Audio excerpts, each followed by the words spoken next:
Hello friends. सिंहासन बत्तीसी की छठी पुतली रवि भामा ने जो कथा सुनाई वह इस प्रकार है।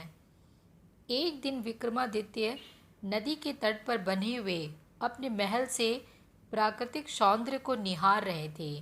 बरसात का महीना था, इसलिए नदी उफन रही थी और अत्यंत तेजी से बह रही थी। इतने में उनकी नज़र एक पुरुष, एक स्त्री और एक बच्चे पर पड़ी। उनके वस्त्र तार तार थे और चेहरे पीले। राजा देखते ही समझ गए ये बहुत ही निर्धन है। सहसा वे तीनों उस नदी में छलांग लगा गए। अगले ही पल प्राणों की रक्षा के लिए चिल्लाने लगे। विक्रम ने बिना एक पल गवाए नदी में उनकी रक्षा के लिए छलांग लगा दी। अकेले तीनों को बचाना संभव नहीं था, इसलिए उन्होंने दोनों बेतालों का स्मरण किया। दोनों बेतालों ने स्त्री और बच्चे को तथा विक्रम ने उस पुरुष को डूबने से बचा लिया। तट पर पहुंचकर उन्होंने जानना चाहा वे आत्महत्या क्यों कर रहे थे। पुरुष ने बताया कि वह उन्हीं के राज्य का एक अत्यंत निर्धन ब्राह्मण है जो अपनी दरिद्रता से तंग आकर जान देना चाहता है। वह अपनी बीवी तथा बच्चे को भूख से मरता हुआ नहीं देख सकता और आत्महत्या के सिवा अपनी समस्या का कोई अंत नहीं नजर आता।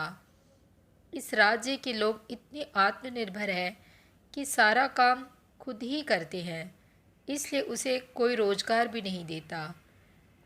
विक्रम ने ब्राह्मण से कहा कि वह उनके अतिथिशाला में जब तक चाहे अपने परिवार के साथ रह सकता है तथा उसकी हर ज़रूरत पूरी की जाएगी। ब्राह्मण ने कहा कि रहने में तो कोई हर्ज नहीं है, लेकिन उसे डर है कि कुछ समय बाद आतिथ्य में कमी आ जाएगी और उसे अपमानित होकर जाना पड़ेगा। विक्रम ने उसे विश्वास दिलाया कि ऐसी कोई बात नहीं होगी और उसे भगवान समझकर उसके साथ हमेशा अच्छा बर्ताव किया जाएगा। विक्रम के इस तरह विश्वास दिलाने पर ब्राह्मण परिवार अतिथिशाला में आकर रहने लगा।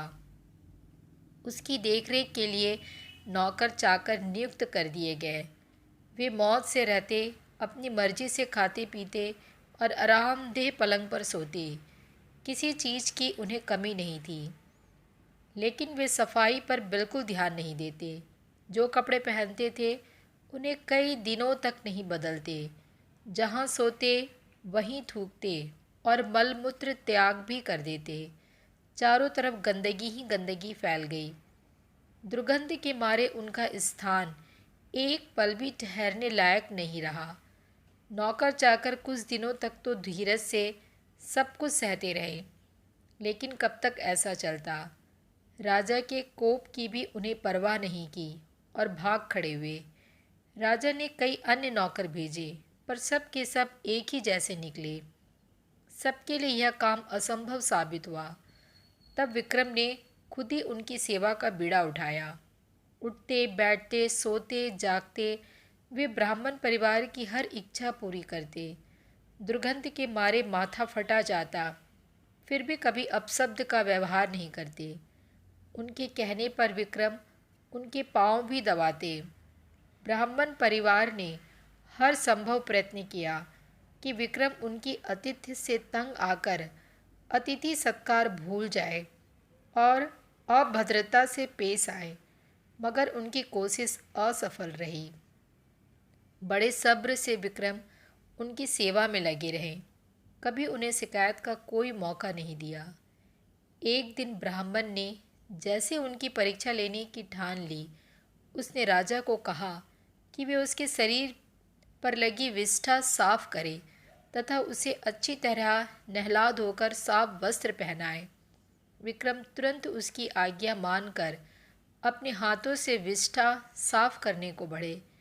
अचानक चमत्कार हुआ। ब्राह्मण के सारे गंदे वस्त्र गायब हो गए। उसके शरीर पर देवताओं द्वारा पहने जाने वाले वस्त्र आ गए। उसका मुख मंडल तेज से प्रदीप्त हो गया। सारे शरीर से सुगंध निकलने लगी। विक्रम आश्चर्यचकित थे। तभी वह ब्राह्मण बोला कि दरअसल वह वरुण है। वरुण देव ने उनकी परीक्षा लेने के लिए यह रूप धरा था। विक्रम के अतिथि सत्कार की प्रशंसा सुनकर वे सपरिवार यहाँ आए थे। जैसा उन्होंने सुना था वैसा ही उन्होंने पाया। इसलिए विक्रम को उन्होंने वरदान दिया कि उसके राज्य में कभी भी अनावृष्टि नहीं होगी तथा वहाँ की जमीन से 3-3 फसलें निकलेगी। विक्रम को वरदान देकर वे सपरिवार अंतर्धान हो गए। तो मिलती हैं अगली कहानी में।